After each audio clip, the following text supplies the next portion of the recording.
बिस्मिल्लाहिर्रहमानिर्रहीम। अस्सलाम वालेकुम मेरी प्यारी बहनों, मोहतरम भाइयों और डियर फ्रेंड्स। उम्मीद है कि अल्लाह ताला के फजलो करम से आप सब लोग बिल्कुल खैरियत से होंगे। आज मैं आपके लिए एक बहुत ही प्यारी आयत के बारे में वजीफ़ा लेकर आई हूँ, जो कि आपको बहुत ज़्यादा फ़ायदा भी देगा और उसका सवाब भी बहुत होगा। ये सूरह बनी इसराइल में एक आयत है। सूरह बनी इसराइल के बारे में आप जानते ही हैं कि इसका नाम सूरह सुबहान भी है और इसका नाम सूरह असरा भी है। ये मक्की सूरत है और सपारा नंबर 15 में है। इसकी आयत कुल 111 हैं और 12 रकू हैं, लेकिन हम इस वक्त जो बात कर रहे हैं वो सिर्फ़ एक आयत के बारे में बात करना चाहती हूँ मैं। हज़ूर पाक सल्लल्लाहु अलैहि वसल्लम ने फरमाया कि जो शख्स सूरत बनी इसराइल पढ़ेगा और उसका दिल वालदैन के ज़िक्र के वक्त नरम हो गया तो उसके लिए जन्नत में कंतार होगा, ख़जाना होगा। यानी कि अल्लाह ताला हमें अपने फ़ज़ल आम से और बड़ा इनाम अता फ़रमाए।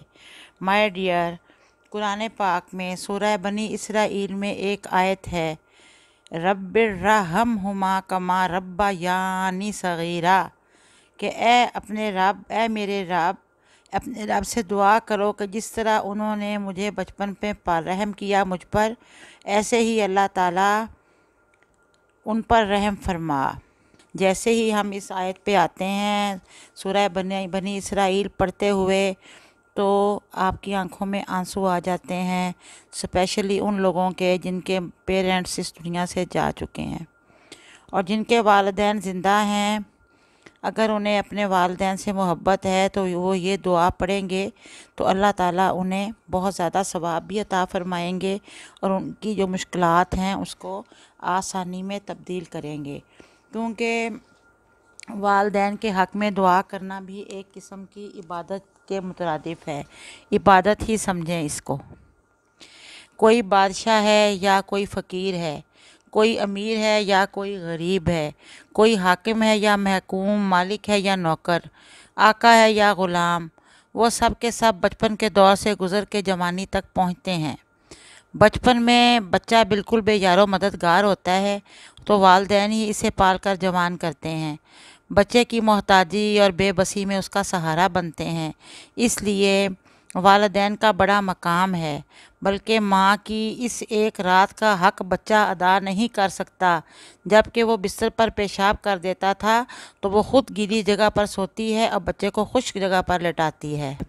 इसी तरह इंसान सारी उम्र वालिद का हक़ भी अदा नहीं कर सकता, जो नामालूम किन मुसीबतों में से गुज़र कर कमाई करता है और फिर अपने बच्चों का पेट पालता है, और ना ही औलाद माँ का हक़ अदा कर सकती है, जिसने 9 महीने बच्चे को पेट में रखा और फिर इतनी ज़बरदस्त पेन बर्दाश्त करके बच्चे को जन्म दिया। इसलिए माँ बाप के हक़ में दुआ का बहुत बड़ा दर्जा है। लिहाजा जो शख्स भी अपने पेरेंट्स को फ़ायदा पहुँचाना चाहे तो उसको ये दुआ ज़रूर पढ़नी चाहिए। अगर माँ बाप ज़िंदा हों तो फिर भी ये दुआ पढ़ें। ये दुआ पढ़ने से अल्लाह की रहमत का उन्हें सहारा मिलेगा, अल्लाह ताला उनको राहत पहुँचाएगा, उनके कामों में आसानियाँ पैदा होगी। और अगर खुदा ना खास्ता वालिदैन वफ़ात पा गए हैं तो फिर तो बात ही क्या है। ये आयत पढ़ने से उनकी बख्शिश और मग़फ़रत होगी। जो मैं आपको वजीफ़ा बताने लगी हूँ वो ये है कि या तो आप इशा की नमाज के बाद अव्वल व आखिर दुरूद पाक पढ़ लें, 3 बार पढ़ें या 7 बार पढ़ें या 11 बार। उसके बीच में आप रब्बिर्रहम्हुमा कमा रब्बयानी सगीरा को 101 बार पढ़ के अपने माँ बाप को बख्श दें। बस ना भी अगर आप बख्शिश का नाम ना भी लेंगे तो ये दुआ जो हम अल्लाह से करेंगे इसका सवाब डायरेक्ट उन्हें पहुँचेगा।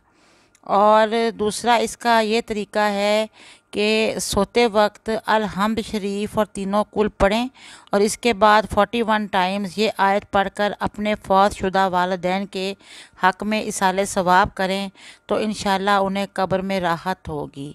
इसमें यह है कि पेरेंट्स का ज़िक्र है, रब्बिर्रहम्हुमा कमा रब्बयानी सगीरा, कि ए मेरे अल्लाह मेरे माँ बाप पर रहम फरमा जैसा कि उन्होंने बचपन में मुझे पाला।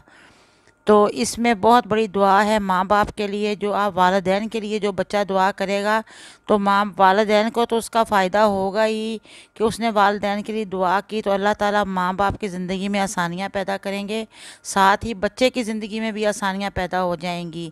یعنی کہ اللہ تعالیٰ اس کو ایک تو آیت پڑھنے کا ثواب ہوگا، اور ایک اس کو پیرنٹس کو بخشنے کا، ان کے لیے دعا کرنے کا ڈبل ڈبل ثواب ہوگا، اور اس کی زندگی آسانیوں سے بھر جائے گی اور دل کو سکون حاصل ہوگا۔ تو اب میں آپ سے اجازت چاہتی ہوں۔ میرا خیال ہے کہ مانگ اللہ سے چینل جو ہے، اس کے سب وظائف آپ لوگ بہت شوق سے جیسے دیکھ رہے ہیں، اس کے لیے میں آپ سب کی مشکور ہوں، اور میں آپ سے اب یہ کہوں گی کہ پلیز آپ میرے چینل کو سبسکرائب کر دیں، میری ویڈیو کو لائک اور شیئر کریں، اور بیل آئیکن کا بٹن بھی ضرور پریس کر دیں تاکہ میری نوٹیفیکیشنز آپ کو ملتی رہیں آئندہ آنے والی ویڈیوز کی۔ اچھا، اب میں اجازت چاہوں گی۔ اللہ حافظ، ٹیک کیئر۔